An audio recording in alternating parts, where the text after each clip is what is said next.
Okay, so first thing first, I want to apologize for my last video driving to vulnerable hub as the audio was pain. I don't know what was the problem, but I couldn't. It was very. I'm sorry for this. So today I'm gonna explain something a bit different than red team stuff. So my stuff today is kind of blue team. Okay.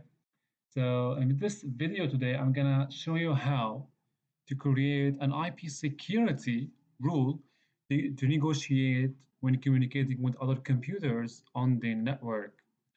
So you can, in a broad level, you can apply IP security tunnel from site to site, meaning that between your network and you, for example, if you have a network or you have an office in London, and if you have another office in the United States, so you can create an IP security tunnel. Okay, it's called site-to-site VPN using IP security as a protocol. So this is you can use that. Okay, you can apply it on your network in London. Okay, to communicate with your network in the United States, and you can use firewalls for this purpose. Let's say Cisco ASA firewall is good for that, and you can use as well Bluetooth appliance to create a broad level or network level site-to-site security, site-to-site VPN using IP security tunnel. Now, in this tutorial, it's kind of creating a specific IP security rule between a server on your network.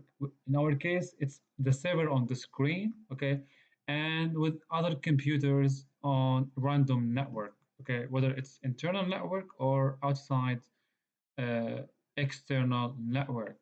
So in this tutorial, I'm going to tell you how to create a simple FTP rule to communicate between your server, FTP server and FTP clients using IP security rule.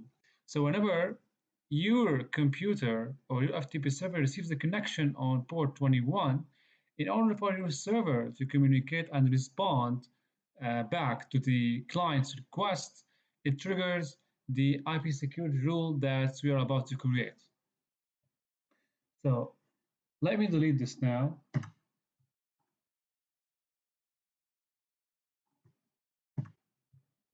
Okay, so very simple. You just head to administrative tools on your server and click on local security policy. Okay, now from there, we have this interface opens up, and from here we have IP security policies on local computer. So right click on that, create IP security policy. Okay, the wizard opens up, click next. Okay, so here we specify a name for this policy. Let's say it's FTP traffic. Okay, so make sure you give it a descriptive name. So in order, for example, if you have multiple rules, you need to be able to distinguish and make a difference between a rule with other rules. Okay, next. So from here, it's telling you that if you don't have a rule on your policies, the default rule is activated. Since we are creating a rule for this, we're going to leave everything as default and click next. Okay, so the wizard is completed. Now we need to edit some properties and to create a rule for the policy. So remember that every policy, okay, needs a rule to work. And that's not only in the IP security wizard here. So in general, whether you are dealing with firewall, server, whatever, or if you're writing information security program, you're gonna have like policies, and then for the policies to be activated and work, you need to have set of rules, set of guidelines. So it's kind of principle. So we're gonna click on finish. And from here, we need to create the security rule that will make the policy works. So we have a default rule here. We're going to ignore this and click on add. So the wizard again opens. We click next And from here, we specify that if our rule uses a tunnel or not. So as you can see in the description here, and in general sense, a tunnel is it's a tunnel actually. It's a secure channel between the source computer and the endpoint. Okay, so everything that traverses between these two nodes is secured with the IP security protocol. But this here, we don't have an endpoint tunnel for this communication to be encrypted. We're gonna leave this as a default. This rule doesn't specify a tunnel. Okay, click next. So here, this rule applies to internal network and all kind of network connections. Okay, so click next. Okay, so since I have created a rule for this, it now lists the rules that I have created. Okay, if you are creating this from scratch or for the in the first place for the first time, you're gonna see this empty over here. The IP folder list is empty. Okay, so you're gonna need to create an IP folder rule or list. So in my case, I have already created one, so I'm gonna go ahead and remove this and click on add. Okay, so here I'm gonna give it a name.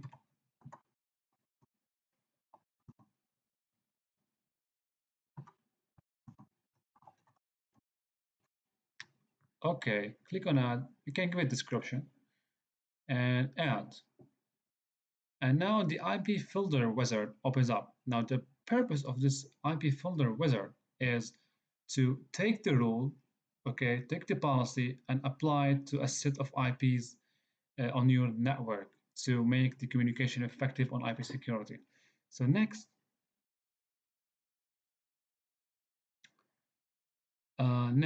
you can specify a description if you want. Okay, so here you specify the source IP address.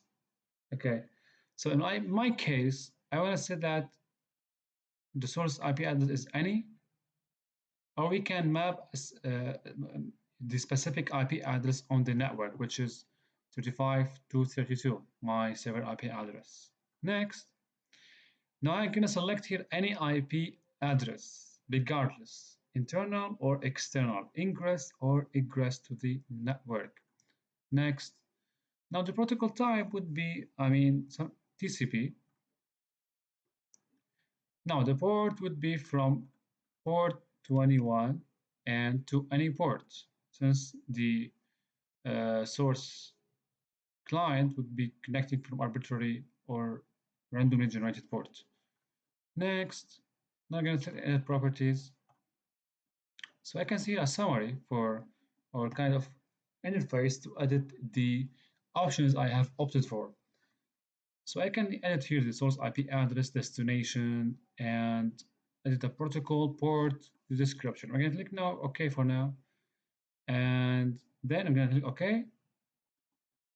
I'm going to select the IP folder list for this rule. I'm going to click on next. Now, next, I need to select an action, okay, to apply for the security rule and the IP folder list.